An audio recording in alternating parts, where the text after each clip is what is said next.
हमारा senior partner होता है टाइप्स ऑफ पार्टनर के अंदर, इसका बहुत ही इंपॉर्टेंट रोल होता है, बहुत वाइटल रोल प्ले करता है मैनेजमेंट के अंदर। ये नेम से क्लियर है कि ये सीनियर कैसे होता है, ये अपने एक्सपीरियंस के बेस पे, ठीक है, और कितनी कैपिटल ऑर्गेनाइजेशन में इन्वेस्ट करनी है उसके बेस पे ये एक सीनियर होता है, ठीक है। और इसकी एबिलिटी भी, जो वर्किंग एबिलिटी होती है वो भी ज़्यादा होती है, ठीक है। तो इसकी एक प्रोमिनेंट पोजीशन होती है एक ऑर्गेनाइजेशन के अंदर, ठीक है, एक हायर पोस्ट होती है, तो इसलिए इसको सीनियर पार्टनर कहा जाता है। उसके बाद आ जाता है जूनियर पार्टनर। नाम से क्लियर है, इसका जो कैपिटल जो इन्वेस्टमेंट होती है वो कम ही होती है, कंट्रीब्यूशन, शेयर का कंट्रीब्यूशन कम ही होता है, चाहे वो कैपिटल इन्वेस्टमेंट हो या फिर प्रॉफिट का शेयरिंग हो या लॉस की शेयरिंग हो, इसलिए ये जूनियर होता है। और भी कुछ रीजन होते हैं कि ये एक्सपीरियंस के बेस पे हम कह सकते हैं कि एक्सपीरियंस कम होता है, कैपेबिलिटी, किसी भी चीज़ को करने की कैपेबिलिटी उतनी नहीं होती, उस तरह की नॉलेज नहीं होती, एक्सपीरियंस कम होता है। तो ये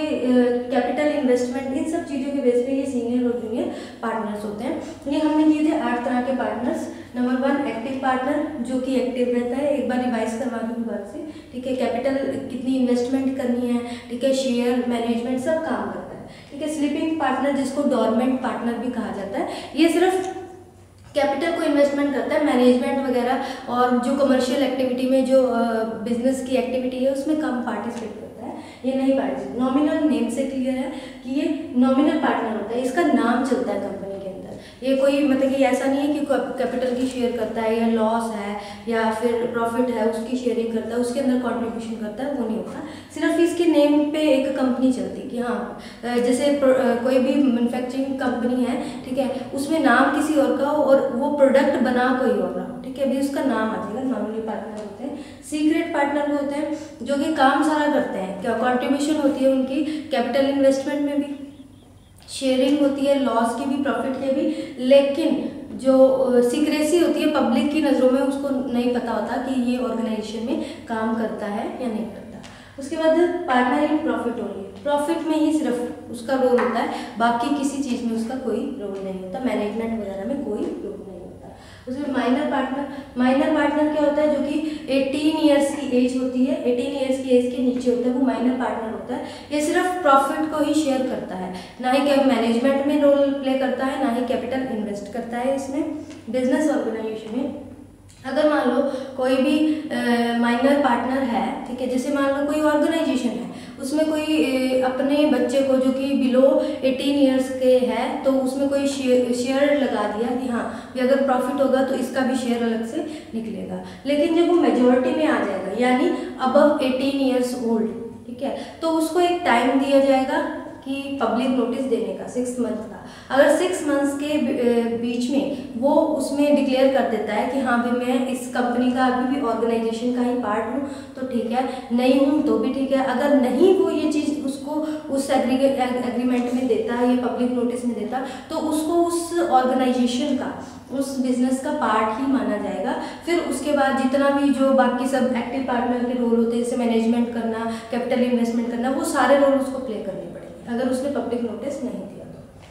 उसके बाद सीनियर और जूनियर पार्टनर, जो कि आपको अभी करवाए। सीनियर पार्टनर जो कि एक्सपीरियंस के बेस पे, कैपिटल इन्वेस्टमेंट के बेस पे, एबिलिटी के बेस पे, सब बेसिस पे वो सीनियर होता है एक ऑर्गेनाइजेशन के अंदर, और उसकी एक प्रोमिनेंट पोस्ट होती है, पोजीशन होती है, एक बड़ी पोस्ट पर होता है। जूनियर में क्या होता है, इससे जूनियर होता है उनकी थोड़ी सी ही कैपिटल इन्वेस्टमेंट होती है, इसलिए शेयर्स भी जितनी कैपिटल इन्वेस्ट करते हैं उतने ही इसके शेयर्स होते हैं। ये हो गए टाइप्स ऑफ पार्टनर। अब पार्टनरशिप 2 टाइप्स की होती है, लायबिलिटी के बेस पे, ऑन द बेसिस ऑफ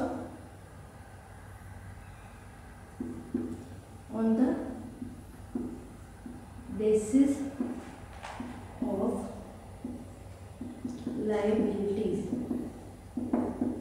ये 2 तरह की होती हैं, एक होती है जनरल और एक होती है लिमिटेड और स्पेशल।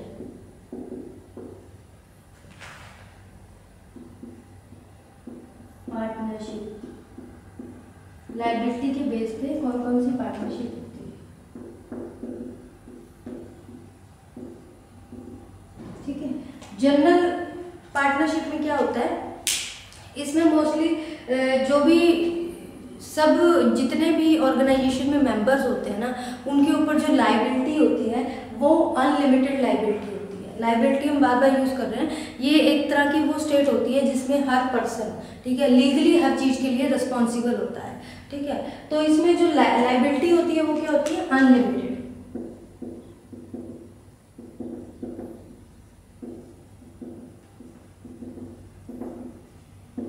हर मेंबर पे, जितने भी मेंबर हैं हर मेंबर पे अनलिमिटेड लाइबिलिटी होती है। जैसे फॉर एग्जांपल कहीं भी कोई भी ऑर्गेनाइजेशन में, ठीक है, कोई इन्वेस्टमेंट की गई है, ठीक है, कोई भी डेप्ट लिया गया है, यानी कोई उधार लिया गया है, लोन लिया गया है, ठीक है, अब उसको चुकाना है, ठीक है, तो उसको चुकाने के लिए, उसको लाइबिलिटी से डिस्चार्ज होने के लिए वो कंपनी के एसेट्स भी सेल कर सकते हैं, ठीक है। अगर मान लो वो फर्म ने कंपनी के एसेट्स, कोई भी ऑर्गेनाइजेशन अपने एसेट्स सेल कर दिए ऑर्गेनाइजेशन के, फिर भी वो डिस्चार्ज नहीं हो पा रहे उस लाइबिलिटी से, मतलब कि उससे निकल नहीं, जो उनका कर्जा है वो खत्म नहीं हो पा रहा, तो वो हर एक पर्सन इक्वली, ठीक है, इक्वली कंट्रीब्यूशन करेगा उसको भरने में, चाहे वो प्राइवेट प्रॉपर्टी, अपनी पर्सनल जो उनकी प्रॉपर्टी है उनको सेल करके उनको चुकाना पड़े। तो ये उनकी जनरल पार्टनरशिप में अनलिमिटेड लाइबिलिटी होती है। लिमिटेड लाइबिलिटी और स्पेशल लाइबिलिटी में क्या होता है, इसमें जो स्पेशल लाइबिलिटी होती है, इसमें जो लाइबिलिटी होती है वो लिमिटेड होती है। ऐसा नहीं कि इसकी तरह है भी, कंट्रीब्यूशन भी लिमिटेड होता है, लाइबिलिटी भी बहुत लिमिटेड होती है। क्योंकि इसमें क्या होता है, मोस्टली जो इन्वेस्टमेंट, सिंपली इन्वेस्टमेंट होती है, जो पार्टनर होते हैं ना वो इन्वेस्टमेंट करते हैं, ठीक है, कोई मैनेजमेंट का कोई रोल नहीं होता कि मैनेजमेंट भी करनी है, छोटी सी इन्वेस्टमेंट होती है और इसकी स्टेबिलिटी इसके कंपैरेटिवली ज़्यादा होती है, ठीक है। लेकिन इसमें क्या होता है, मैनेजमेंट नहीं कर रहे, लेकिन वो कोई भी चीज़ है, अगर मान लो फर्म से रिलेटेड, ऑर्गेनाइजेशन से रिलेटेड कोई भी बुक है, कोई भी डॉक्यूमेंट है, उसको इजीली उसको इंस्पेक्ट कर सकते हैं, उनका ये राइट होता है, उनका ये अधिकार होता है, ठीक है। इसमें लाइबिलिटी अनलिमिटेड थी, इसमें लिमिटेड लाइबिलिटी होती है, क्योंकि इन्वेस्टमेंट ही इतनी नहीं होती, लिमिटेड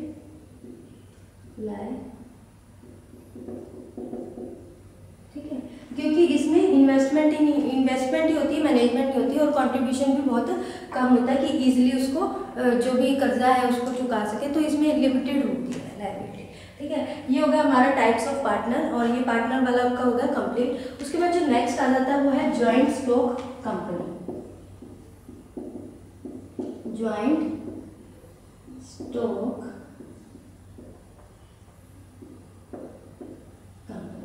अब ज्वाइंट स्टॉक कंपनी को पढ़ने से पहले हमें ये पता होना चाहिए कि एक्चुअली में कंपनी क्या होती है, ठीक है, कंपनी को कैसे डिफाइन करते हैं और ये कितने टाइप्स की कंपनी होती है। एक कंपनी अगर देखा जाए, हम वैसे बात करें, कंपनी क्या होती है, इनकॉर्पोरेटेड एसोसिएशन।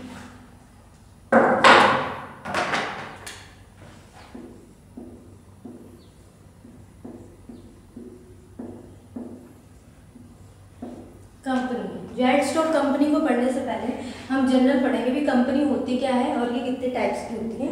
कंपनी क्या होती है, अगर हम बात करें तो इनकॉर्पोरेटेड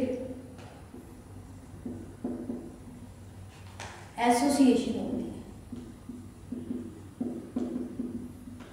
अब इसमें दो वर्ड्स आ गए, इनकॉर्पोरेटेड और एसोसिएशन, ठीक है।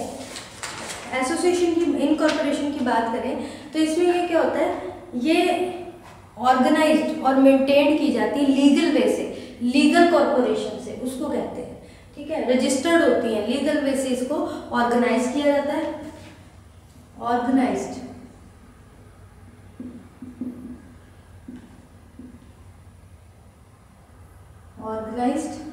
And maintained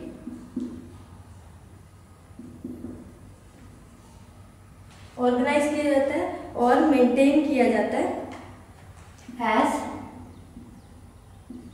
legally. इसको ऑर्गेनाइज और मेंटेन किया जाता है लीगली, ठीक है। एसोसिएशन मतलब कि नंबर ऑफ पर्सन्स इन्वॉल्व होते हैं इसके अंदर, ठीक है, नंबर ऑफ मेंबर्स ठीक है, एसोसिएट होना, इकट्ठे होना नंबर ऑफ पर्सन, उसको कहते हैं इनकॉर्पोरेटेड एसोसिएशन। ठीक है, अब जो कंपनी एक्ट है 1956 के अकॉर्डिंग, इसको कंपनी, एक ऑर्गेनाइजेशन को कंपनी कैसे माना जाता है? A organisation is formed as a company जब वो रजिस्टर्ड होती है अकॉर्डिंग टू कंपनी एक्ट के अकॉर्डिंग। ठीक है, अगर हम इसको डिफाइन भी करें कि कंपनी क्या होती है, कंपनी क्या होती है? Company is an association of number of persons. ठीक है, जो क्या करते हैं? Who contribute money in common stock, एक कॉमन स्टॉक में कॉन्ट्रीब्यूट कर रहे हैं अपने मनी को। ठीक है, and employ it on the business, किसके लिए? For to share the profit and loss जो कि उनको बिजनेस से मिला है। ये एक तरह से इसकी डेफिनेशन होगी भी कंपनी होती क्या है। ठीक है, अगर हम आगे मूव करें तो कंपनी को डिवाइड कर रखा है, इसकी कैटेगरी बता रखी है, अलग अलग टाइप्स बता रखी हैं, अलग अलग बेसिस पे इसकी टाइप्स बता रखी हैं। Types of company,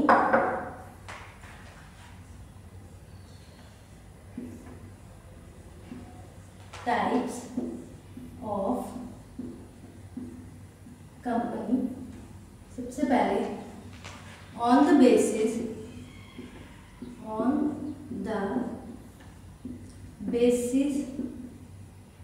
of incorporation.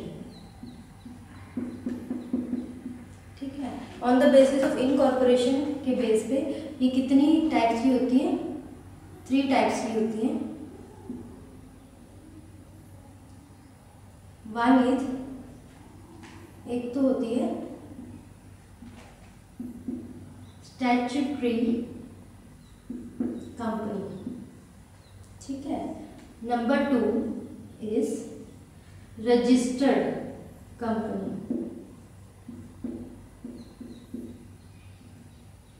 Number 3 is chartered company.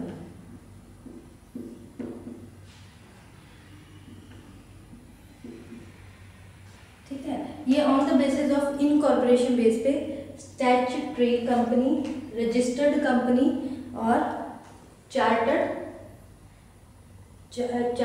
Company. ठीक है, ये 3 टाइप्स की होती है। ठीक है, अब on the basis of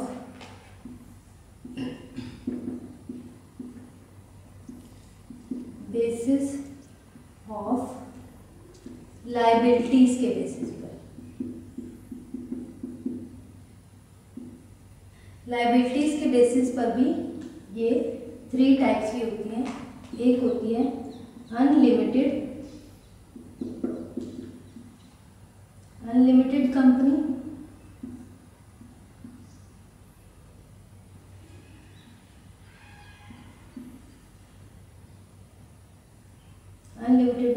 number 1। ठीक है, और number 2 company with guarantee, company with share. Companies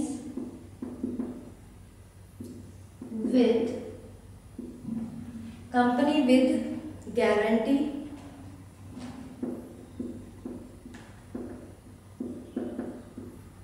number 3 companies with shares. उसके बाद on the basis of number of members, अब ये अलग अलग बेसिस पे इनको कैटेगराइज किया गया है। On the basis of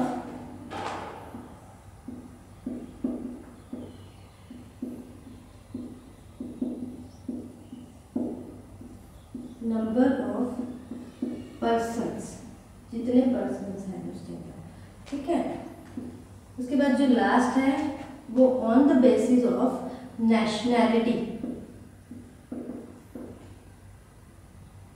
on the basis of nationality.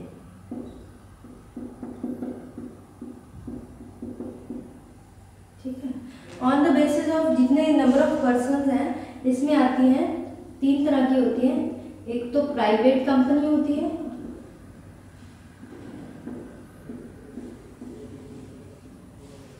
Number 2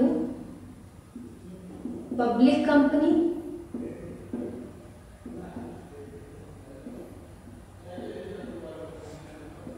number 3 government company.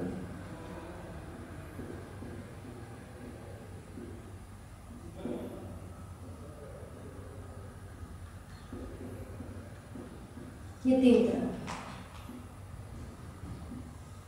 Nationality के बेस पे नेशनल कंपनी होती है, 2 तरह की होती है, नेशनल कंपनी और मल्टीनेशनल कंपनी। मल्टीनेशनल कंपनी ये क्लासिफिकेशन है, कंपनी की टाइप्स हैं, ठीक है। तो इसमें टाइप्स ऑफ कंपनी अलग अलग बेसिस पे, सबसे पहले इनकॉर्पोरेशन के बेस पे ये तीन तरह की कंपनी होती है। स्टैट्यूटरी कंपनी होती है, रजिस्टर्ड कंपनी होती है और चार्टर्ड कंपनी होती है। सबसे पहले स्टैट्यूटरी कंपनी, इसमें क्या होता है, इसमें मोस्टली जो कंपनी होती है ना, इसमें जो एक्ट होता है, स्पेशल जो पार्लियामेंट का एक्ट होता है, उसके अकॉर्डिंग ये रजिस्टर्ड होती है। उसके अकॉर्डिंग ये जितनी भी रिस्पॉन्सिबिलिटी है, जितने भी उसकी रिस्पॉन्सिबिलिटीज़ हैं, जितनी अथॉरिटीज़ हैं, पावर है, स्कोप है, वो उसकी उस एक्ट की गाइडलाइंस में दे रखी होती है। तो ये जो कंपनी होती है ये स्टैट्यूटरी कंपनी होती है। और इसमें एग्जांपल जैसे आ जाता है, ये जो LIC आ जाता है, लाइफ इंश्योरेंस कॉर्पोरेशन आ जाता है, एयर इंडिया आ जाता है, रिजर्व बैंक आते हैं, ये सब कौन सी है, स्टैट्यूटरी कंपनी के अंडर आ जाती है। उसके बाद आते हैं रजिस्टर्ड कंपनी, रजिस्ट्रेशन। इसमें क्या होती है, जो कुछ प्राइवेट कंपनीज आ जाती हैं, प्राइवेट सेक्टर की कंपनीज आ जाती हैं, जो अंडर जो रजिस्ट्रार ऑफ द कंपनी के अंडर रजिस्टर्ड होती हैं, वो रजिस्टर्ड कंपनी आ जाती है, ठीक है। उसके बाद आ जाती है चार्टर्ड कंपनी। चार्टर्ड कंपनी में क्या होती है, ये अब एग्जिस्ट नहीं करती चार्टर्ड कंपनी, ठीक है। इसमें ये है कि एक तरह से जो पुराने जो विरासत से चलती आ रही है ना चीज़, ठीक है, कोई साम्राज्य किसी का चलता आ रहा है, उस साम्राज्य में जो कोई ऑर्गेनाइजेशन है, कोई बिजनेस चल रहा है, वही आगे की आगे पास ऑन हो रहा है, वो वाला। अब हमारे यहाँ पे इस तरह का कोई साम्राज्य तो रह नहीं गया, तो इसलिए ये कंपनी है, ये चार्टर्ड कंपनी एग्जिस्ट नहीं करती, ठीक है। ये थी हमारी company on the basis of incorporation. अब on the basis of liabilities, liability के बेस पे ये 3 तरह की होती है। एक तो होती है सबसे पहले unlimited liability company. Unlimited liability में क्या होता है, इसमें ये बता रखा है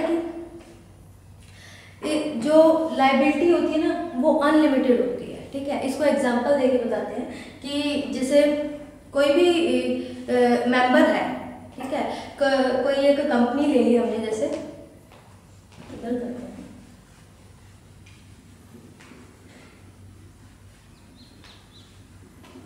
एक कंपनी है, 3 मेंबर्स हैं, 3 मेंबर हैं, ठीक है, एक कंपनी में, ठीक है। इन्होंने क्या किया, इन्वेस्ट किया 10,000, तीनों मेंबर ने 10-10 हज़ार की इन्वेस्टमेंट कर दी, ठीक है। और इन्होंने लायबिलिटी ली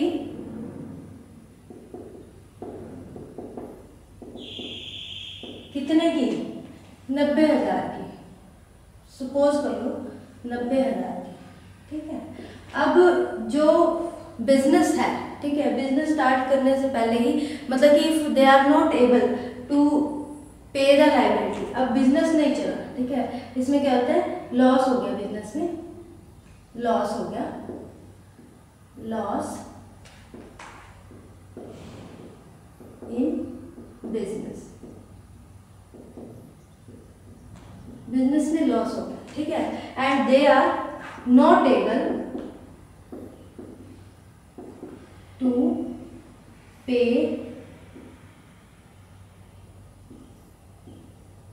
लायबिलिटी, वो लायबिलिटी नहीं पे कर रहा है, तो क्या करना होगा इनको। अब ये कितनी लायबिलिटी कितने की है, 90,000, ठीक है, जिसमें से 30-30 हज़ार, ये यहाँ पे 3 मेंबर थे, 10-10 हज़ार हर एक बंदे ने लगाया, तो 30 हज़ार तो ये हो गया, ठीक है। और अब बचे कितने हैं 90,000 में से 60,000, 60,000 बच गए। तो 60,000 की क्या है लायबिलिटी है जो कि उनको पे करनी होगी। तो हर एक मेंबर कैसे पे करेगा 20,000 ईच मेंबर,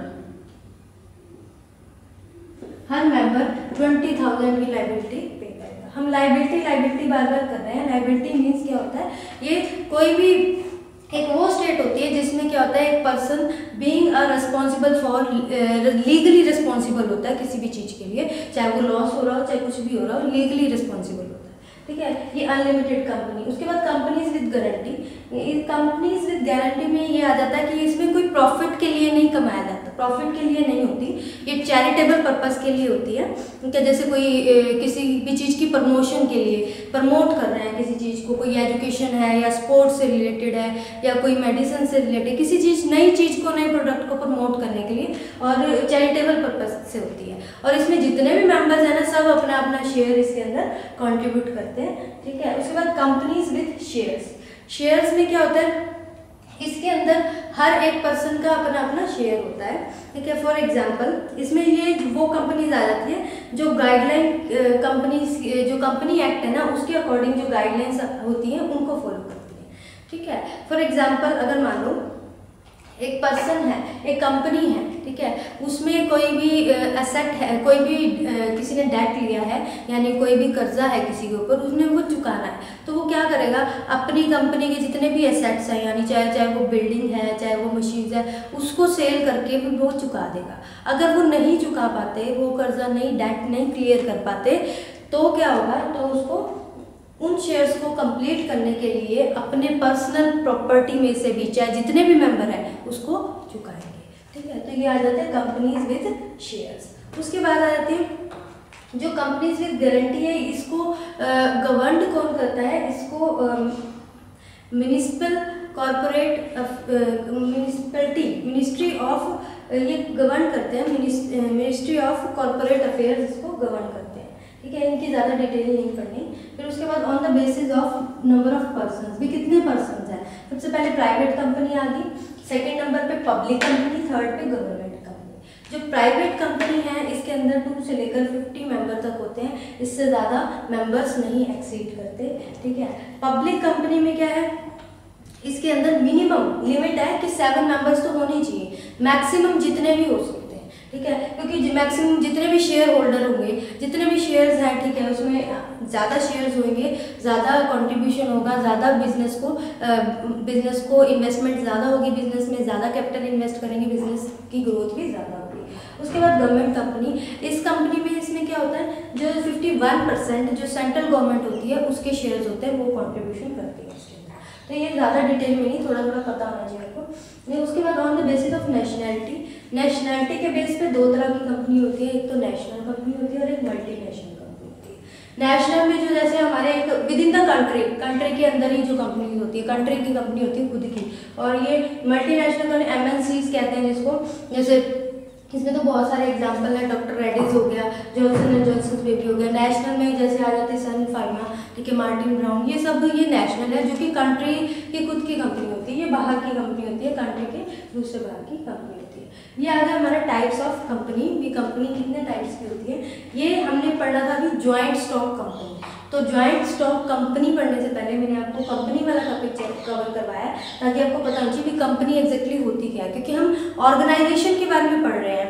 हमने पहले किया सोल प्रोप्राइटरशिप, ठीक है, वो भी एक ऑर्गेनाइजेशन है। उसके बाद हमने किया जॉइंट हिंदू फैमिली बिजनेस, वो ऑर्गेनाइजेशन। फिर उसके बाद हमने किया पार्टनरशिप ऑर्गेनाइजेशन। अब ये इसको क्यों ऑर्गेनाइजेशन ये कहा, ये जॉइंट स्टॉक कंपनी क्यों कहा, कंपनी के अंदर ये आ जाता है कि ये सब रजिस्टर्ड होती हैं लीगली।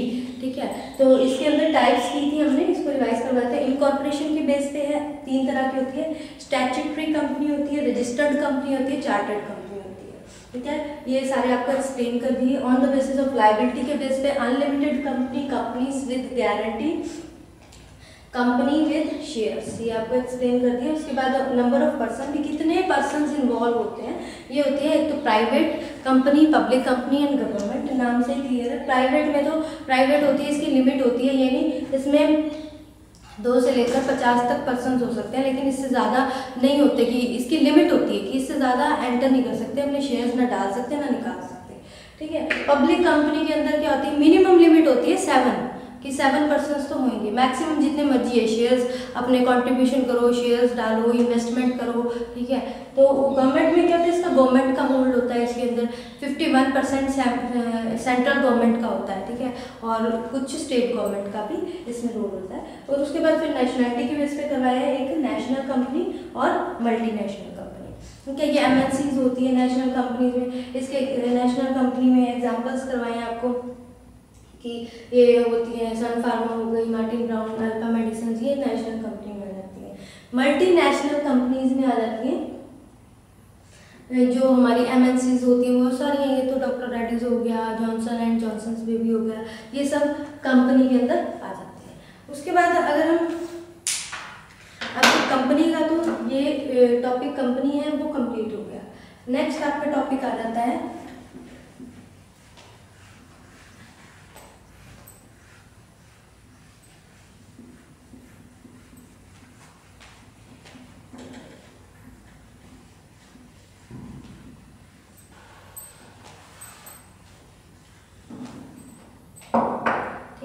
ये आपका कंपनी क्या होती है। हमने इस चैप्टर में क्या क्या किया है, सबसे पहले हमने सोल प्रोप्राइटरशिप किया। ठीक है। उसके बाद हमने कंपनी क्या किया। अब हमने जो हमने ये टॉपिक कवर किया था लास्ट में पार्टनरशिप का।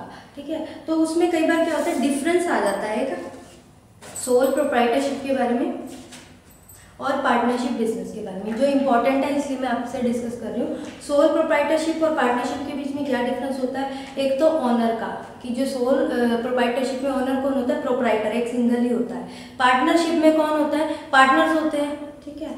और इसके अंदर क्या होता है, जो कंट्रोल और मैनेजमेंट किसका होता है, सोल प्रोप्राइटर में प्रोप्राइटर का मैनेजमेंट होता है और उसमें पार्टनर्स का मैनेजमेंट होता है। जो प्रॉफिट होता है सोल प्रोप्राइटरशिप में, जो प्रॉफिट होता है वो कौन शेयर करता है, सिर्फ सिंगल जो प्रोप्राइटर है वो ही प्रॉफिट शेयर करता है। और जो लॉस होता है वो भी लॉस और डैमेज या कुछ भी हो गया, लाइबिलिटी है, वो भी किसकी होती है, सोल प्रोप्राइटरशिप के ऊपर डिपेंड करता है। और इसमें क्या होता है, पार्टनर्स होते हैं। अब इसमें शेयरिंग, प्रॉफिट की शेयरिंग होती है। अगर प्रॉफिट हो रहा है तो दोनों में इक्वली डिवाइड होगा। 2 पार्टनर है, 3 पार्टनर है, 4 पार्टनर है, जितने भी पार्टनर्स हैं उनमें इक्वली डिवाइड होएगा जितना भी जो प्रॉफिट आया है।